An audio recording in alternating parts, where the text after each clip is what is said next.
Estar en prisión no es el final de una historia. Los internos que tienen un buen comportamiento y realizan acciones para su reinserción social tienen derecho a obtener su libertad anticipada.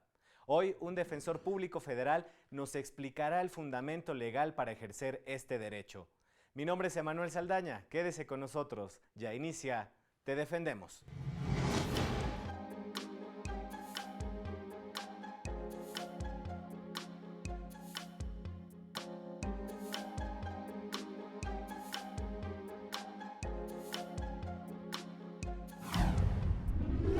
Hoy nos acompaña en el estudio el licenciado Francisco Juárez Pérez, defensor público federal. Bienvenido. Gracias por la invitación, muy amable. Licenciado, pues para empezar a hablar de este tema de la libertad anticipada, pues tendríamos que hablar del fundamento legal de este beneficio. Claro, yo creo que lo más correcto, iniciar principalmente con ese fundamento legal a nivel constitucional y bueno, también a nivel de la Ley Nacional de Ejecución Penal correspondiente. Si nos referimos, cuando menos, a la Constitución Política de los Estados Unidos Mexicanos, tendríamos que hablar, en primer término, bueno, del artículo primero, del respeto a los derechos humanos, el 17, en cierto momento, y el 18, que nos da las bases del sistema penal correspondiente. En este sistema penal tiene como punto toral, como punto básico principalmente, es el hecho de que la readaptación, la reinserción social, como actualmente se está manejando, debe de tener como los medios para efecto de poder realizarse, pues el trabajo, la capacitación del mismo, la educación y el deporte. Y muy importante, otra vez de nueva cuenta, el respeto a los derechos humanos correspondientes. Por su parte, la Ley Nacional de Ejecución Penal correspondiente nos habla principalmente, nos dice, de dos figuras principales, la libertad condicionada y la famosa libertad anticipada. Esto conforme a los artículos 137 y 141 de la Ley Nacional de Ejecución Penal, que es reciente, ¿no? Desde junio del 2016. ¿Cuál sería la diferencia básica entre estos dos tipos de beneficios? Muy bien. Bueno, vamos a hablar primero de la libertad condicionada. Y bueno, para hacerlo un poco diferente de la libertad anticipada, el primero de ellos nos pide como un requisito que debe de cubrir el 50% de la sentencia que le fue impuesta a la persona privada de su libertad. En la libertad anticipada también pide como un requisito esto, el 70% de la sentencia. Que podemos decirlo como un ejemplo, por así mencionarlo. Bueno, si una persona tiene 10 años de prisión, por así fue condenada a 10 años de prisión, bueno, el 50%, bueno, haciendo una cuestión matemática, así que básica, sería 5 años. En cuanto a los 10, volviendo a tomar de nuevamente ahora sí que el ejemplo, sería el 70%, serían 7 años. ¿Sí? Pero eso sí es muy importante que cumplan esa temporalidad. En cierto momento alguien, o en muchas ocasiones hemos recibido llamadas telefónicas por parte de familiares de los sentenciados, se nos indican, oiga, es que mi familiar ya cumplió el 70% y lo tienen que dejar ir. No, es que no es de forma automática, es que ya cumplió el 50%, lo están privando ya de su libertad, le están violando sus derechos. No. Es solo uno de los requisitos, ¿no? Es uno de los requisitos. Son varios que en cierto momento los estamos manejando y que coinciden tanto libertad condicionada como libertad anticipada. ¿Cuáles serían estos requisitos para libertad anticipada? Me voy a ahora sí que atrever en cierto momento a manejar los dos. Los dos requisitos tienen similitudes, ¿no? Uno de ellos es que no haya sentencia condenatoria firme, que no tengan antecedentes. Estos beneficios son para personas primodelincuentes, que no hayan cometido ningún otro tipo de delito. Si a lo mejor esta persona cometió un delito en el año 2002, pues va a aparecer en su antecedente penal. ¿Y qué va a pasar? Pues que no se le va a poder otorgar este beneficio preliberacional. Que no exista riesgo fundado en cuanto a las probables víctimas, a los ofendidos o hasta la misma sociedad. Y el tercero, que también es muy, muy importante, un buen comportamiento. Este buen comportamiento nos da el parámetro para indicar que hay una reinserción social que ya está en cierto momento considerado, ¿no? Ahora bien, también está que cumpla con los planes de actividades que se le realice en el centro carcelario. Otro, que también es muy importante, es la reparación del daño, si es que fue condenado en ese sentido, o el pago de la multa que fue impuesta. ¿Qué pasa en un momento dado? Cuando se le sentencia a esta persona en la causa de origen, ante el juzgado de distrito, Dice, es penalmente responsable de tal delito, no sé, portación de arma, a lo mejor lesiones, a lo mejor un delito contra la salud. Se le pone la pena de 10 años. ¿Okay? Y multa de 100 días por la equivalente a 6.730 pesos, 5.730 pesos. Depende más que nada.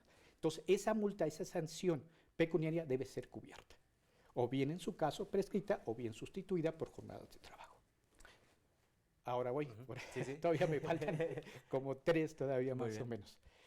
Otro de los requisitos que también es muy importante, que no esté sujeto a un procedimiento tanto del fuero común o del fuero federal, en su caso que amerite prisión preventiva oficiosa, y el último de ellos, que también, bueno, que no deja de ser el menos importante a pesar de que es el último, la temporalidad correspondiente, en ese sentido.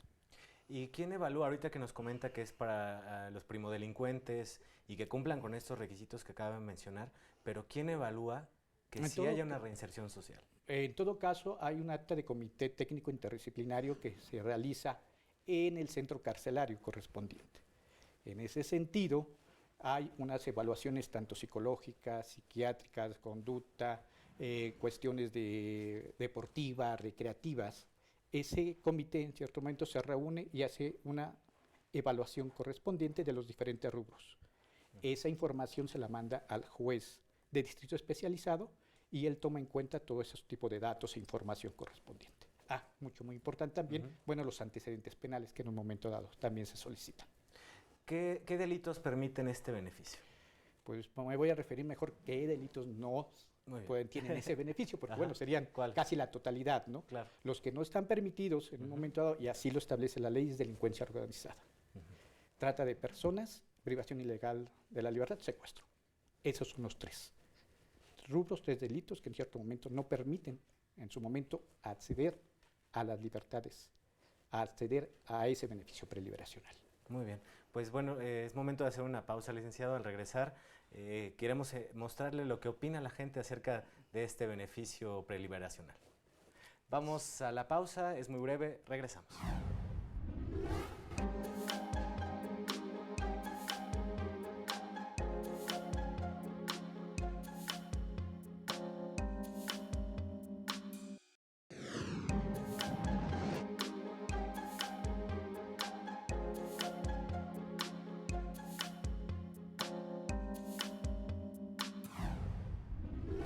Ya estamos de regreso, estamos conversando sobre la libertad anticipada y antes de seguir con nuestra charla, vamos a ver la sección Te escuchamos. Aquí salimos a la calle y le preguntamos a la gente qué opina de que las personas que cometieron un delito y no representan un peligro para la sociedad sean liberadas de prisión antes de cumplir con su condena. Vamos a verla y regresamos con la charla.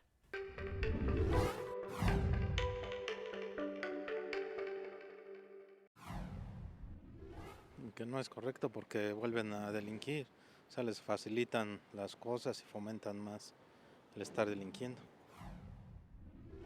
Pues la verdad, yo no estoy de acuerdo en que los dejen salir antes. Sí, están considerados si son un peligro para la sociedad, ¿no? Porque pues al final de cuentas, si tienen algún delito, pues ya sea grave o no grave, pues al final de cuentas es un delito y se tiene que cumplir la condena. Es complicado porque hay muchos que están en la cárcel que no les hicieron bien su juicio, su sentencia, entonces están purgando condenas que no deberían de purgar y luego van a sacar a gente que sí es peligrosa para la sociedad. A mí me gustaría mucho que antes de sacarlos hicieran algún tipo de exámenes psicológicos o que estuvieran bajo alguna vigilancia.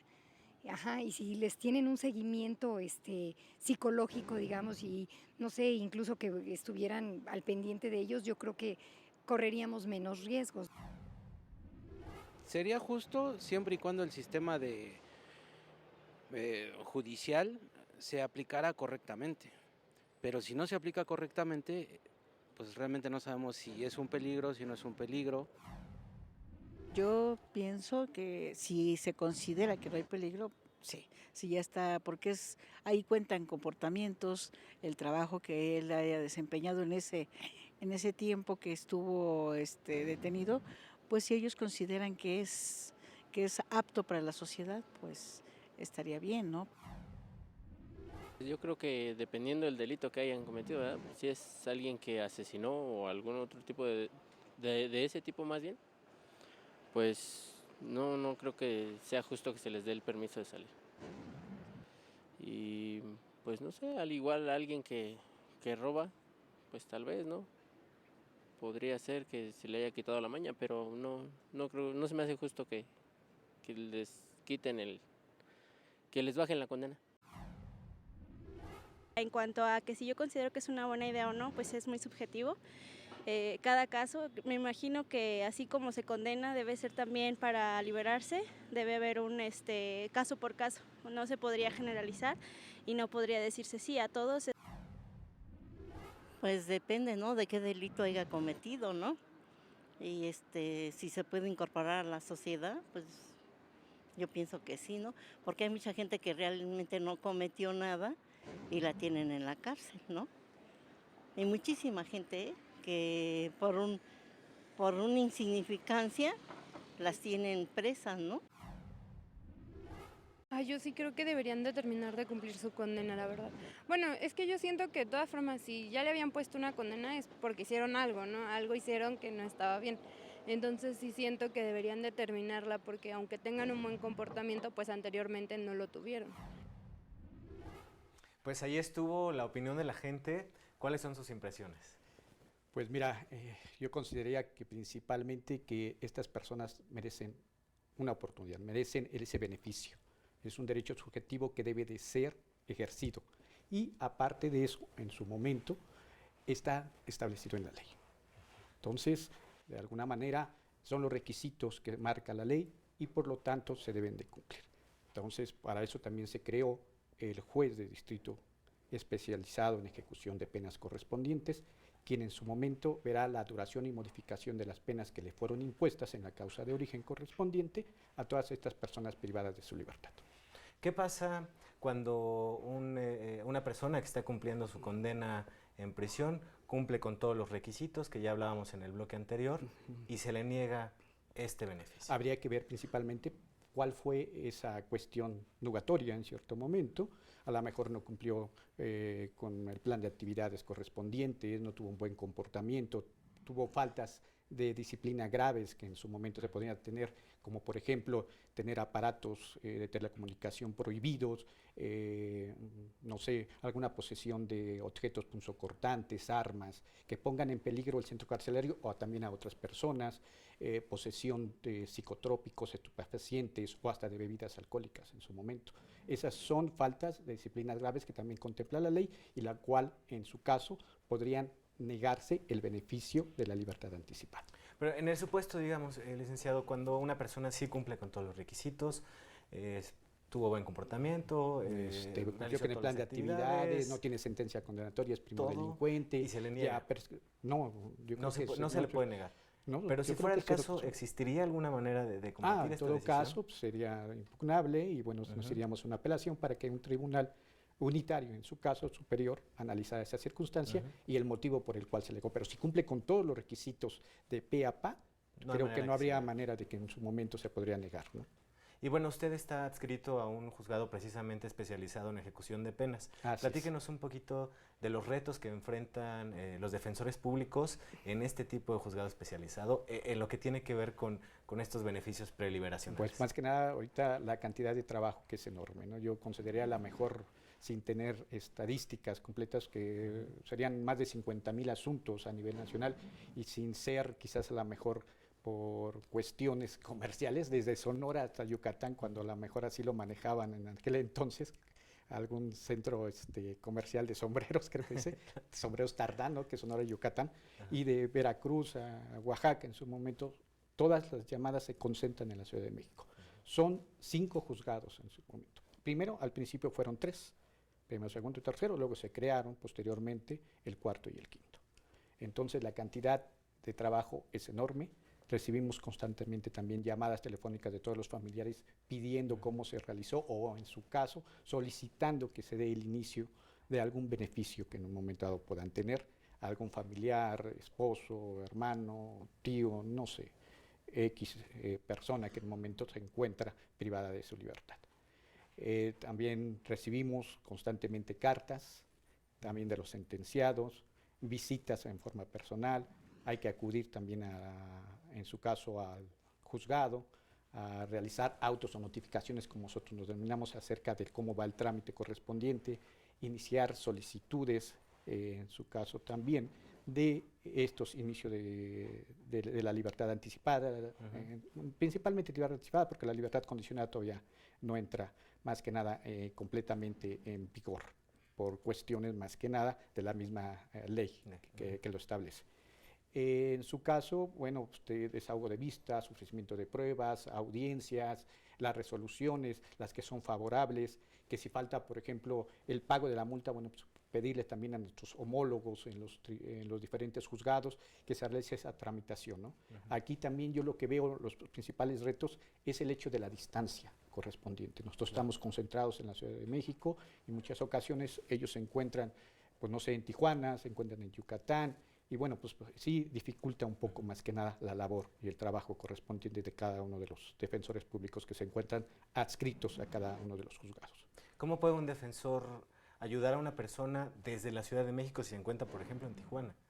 Pues más que nada a través de vía telefónica, a través de carta, a través de que tenemos esa noticia en su momento, en el cual nos piden ese inicio para poder pedir la libertad anticipada, hacemos la tramitación correspondiente, la presentamos, el juez, en su caso, del Distrito de Ejecución de Penas, la admite, se hace un ofrecimiento de pruebas, en su caso también nosotros ofrecemos pruebas correspondientes. Posteriormente se pide a diferentes centros carcelarios lo que es la acta técnica interdisciplinaria, acta técnica del comité, con los diferentes estudios psicológicos, de psiquiatría, de conducta, realizó actividades deportivas, recreativas, que si no tiene alguna falta de disciplina grave, los antecedentes penales. Una vez que se reúnen completamente, que se encuentran actualizados y completos, el juez los admite y posteriormente nos señala una fecha de audiencia. Esta se celebra, se lleva a cabo y posteriormente viene la resolución, en el cual llevará a que se le otorgue o no el beneficio solicitado. ¿Podríamos decir que el cumplimiento de estos requisitos y su comprobación son las pruebas que se pueden ofrecer en la audiencia para que el juez otorgue el beneficio? Le otorgue el beneficio, en cierto momento serían la base primordial, ¿no? Con el cual el señor juez ya tendrá el criterio suficiente para poder dirimir, en su caso, ver si se le concede o no el beneficio que se pide, en todo caso la de la libertad anticipada que estamos hablando. ¿Se pueden ofrecer otro tipo de pruebas para se pueden ofrecer, de alguna manera, sí, se pueden ofrecer, pero esas son las básicas principalmente. Muy bien, licenciado, pues bueno, es momento de hacer otra pausa. Al regresar tenemos las llamadas del auditorio para que les dé respuesta. Vamos a una segunda pausa muy breve, regresamos.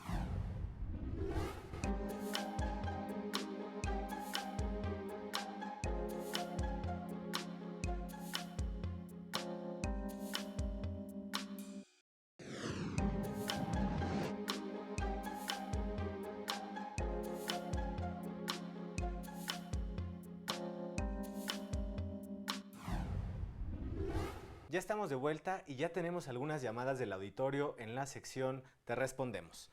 Vamos a darle respuesta a la primera, licenciado. Es de la señora Rosa Morales, de la delegación Iztapalapa. Ella nos comenta que su hijo cumple una sentencia en un centro de reclusión en la Ciudad de México y ya cuenta con más de 2/3 partes de la condena y terminó la preparatoria. Ella quiere saber cómo puede ayudarlo a solicitar la libertad anticipada. Bueno, puede acudir con nosotros en forma directa, para efecto de nosotros iniciar con el trámite correspondiente para solicitar me dice que es la, ¿qué? 2/3 partes. 2/3 partes. Bueno, habría que ver más que nada esa característica, ¿no? Okay. Porque la ley de libertad anticipada sí nos pide el 70%. Si fueran 2/3 partes, que serían el 66%, todavía nos faltaría mínimo porcentaje para tener el 70%, claro. Pero muy probablemente a lo mejor pueda ser una libertad preparatoria. Todo depende principalmente cuando causó estado su sentencia, para poder dirimir cuál de las figuras se puede aplicar. Aquí la señora Rosa, el beneficio que tiene es que está en la Ciudad de México y puede acudir Es directamente. bastante, sí puede ¿no? acudir directamente, en su caso, vía telefónica, a las oficinas de la Defensoría Pública Federal. Pues bueno, vamos con la siguiente llamada, es de el señor Roberto García.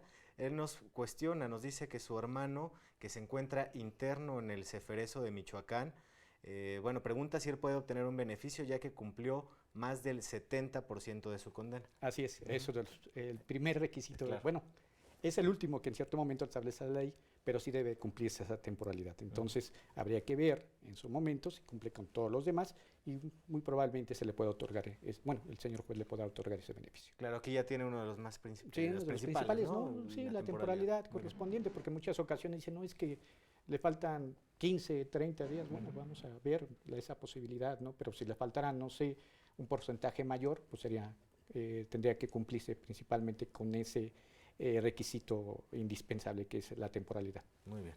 La siguiente llamada es de la madre de un interno, no nos dijo su nombre, ni tampoco nos dijo de dónde llama, pero ella quiere saber, nos comenta que su hijo ya ha estado trabajando y ha participado en cursos y talleres al interior del centro de reclusión, y ella nos pregunta si estos actos le ayudan para obtener la preliberación. O sea, sí les ayuda bastante, principalmente, vuelvo a repetir, pues el plan de actividades en su momento, el que estén activos, el que en su momento participen tanto a nivel educativo, a nivel laboral, a nivel deportivo, en cierto momento le va a ayudar en ese momento, lo que cual nos conlleva un buen comportamiento dentro del centro penitenciario y a su vez pues cumpliendo con cada uno de los requisitos que establece la misma ley. Que además, licenciado, me gustaría hacer como mención de también el desarrollo humano para ellos estando en un centro de reclusión es importante, ¿no? Claro, más que nada nos indica que tiene esa tendencia a una reinserción social, ¿no? Que trata de reintegrarse a la sociedad en su momento. Claro. Vamos con una llamada más, es de la señora Fernanda Solano. Ella consulta si podemos decirle cuáles son los requisitos que debe cumplir una persona que tiene una sentencia y, bueno, pregunta pues para alcanzar una libertad preliberacional. Pues ya hablamos en el primer bloque, pero los podemos enumerar rápidamente. Otra vez, de nueva cuenta, el 141 nos establece que no haya sentencia condenatoria firme, que no exista riesgo fundado en contra de las víctimas, de los ofendidos o también de la sociedad, que cumpla con el plan de actividades, el pago de la multa o reparación del daño, en su caso también el requisito de la temporalidad correspondiente y que no se encuentre sujeto a un procedimiento del fuero común o del fuero federal que amerite prisión preventiva oficiosa. Ahí están los requisitos, son muy claros, ¿no? Para la gente que quiere gozar de este beneficio preliberacional. Nos da tiempo de una última pregunta, es del señor Juan Carlos Mora, y él quiere saber ante quién se pide la libertad preliberacional. Se pide ante el juez de distrito especializado en ejecución de penas y lo puede realizar el mismo sentenciado, el defensor, ahorita en este caso hasta la figura del Ministerio Público o hasta el mismo centro penitenciario. Se puede realizar esa petición por parte de ellos. Aquí, licenciado, me gustaría que habláramos un poquito más de cómo pueden los sentenciados, si no tienen a alguien que los apoye para solicitar estos beneficios, ¿cómo podría ser el procedimiento para hacérselo más amable a ellos? En todo caso, bueno, pues ellos a través de comunicación vía telefónica en su momento nos pueden así contactar y nosotros le daremos la orientación correspondiente a cada uno de ellos. ¿Se pueden dirigir directamente al Instituto Federal de Defensoría También Pública? en su momento, a través vía carta o vía telefónica en su momento, a través de esa información, ya se canalizará a cada uno de los defensores públicos federales que se encuentran adscritos a los diferentes juzgados de distrito especializado en ejecución de penas. ¿Cómo puede hacer un sentenciado para enviar una carta? ¿Cómo es el procedimiento? En todo caso, bueno, pues carta normal, en cierto momento rotulado. Lo puede hacer también en forma directa al juzgado que corresponde, bueno, al juzgado, a los 5 juzgados en cierto momento correspondientes, o bien directamente al director, o bien en su caso a los defensores públicos adscritos. Muy bien, y por último, licenciado, vamos a agregar una pregunta más, volviendo un poco al tema de los juzgados especializados en ejecución de penas. ¿Cuáles son los retos del juzgador en estos juzgados? Pues más que nada la cantidad de trabajo que también es enorme para ellos, ¿no? De alguna manera yo creo que a lo mejor están manejando arriba de 4,000 o 5,000 asuntos, ¿no? Y que todos son urgentes y que todos son especiales en su momento. Yo creo que más que nada sería esa, la enorme cantidad de trabajo que ahorita hay. Muy bien, licenciado. Pues ahora sí ya llegamos al final de este programa. Le agradecemos mucho que nos haya acompañado para hablar de estos beneficios preliberacionales. Gracias a ustedes. Muy bien, pues también agradecemos al equipo de producción que hace posible este programa, a usted que nos sintoniza y también lo esperamos la próxima semana mientras quedes en la señal del canal judicial.